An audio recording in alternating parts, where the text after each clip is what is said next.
I think in a way that is in some ways perhaps very Indian and in other ways a little surprising, India is underestimating the extent to which it really is now a global player. It is not just a regional player.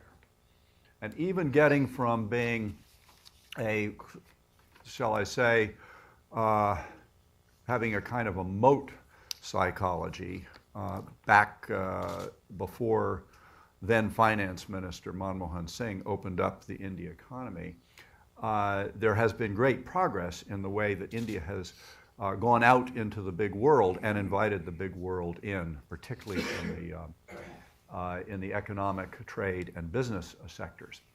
But with regard to both, well, particularly geopolitics of the 21st century, which involves a large measure of geoeconomics, I see a reticence or perhaps a lack of sufficient consensus on how that role should be played. The G20, and those who are not in the G20 don't appreciate this description of it, but the G20 is the closest thing we have to a board of directors of the world.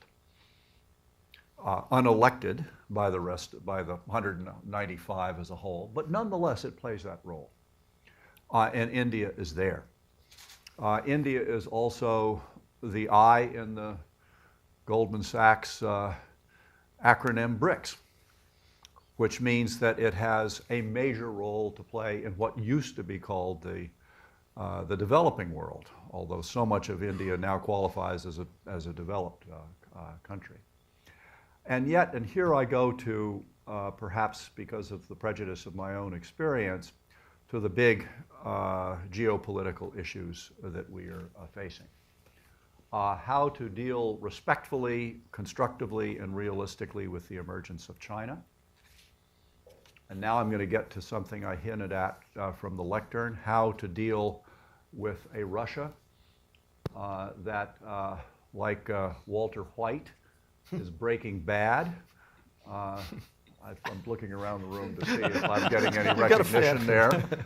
And these are both countries that India has long history with. In the case of Russia, a friendly history. In the case of China, a fraught history. And what we, the United States, have in common with India is that of the four countries, we are the two real democracies.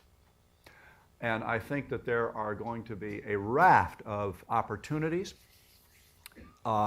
if American statesmanship is handled properly going forward, and if India steps up to the plate. That is not a cricket term, of course.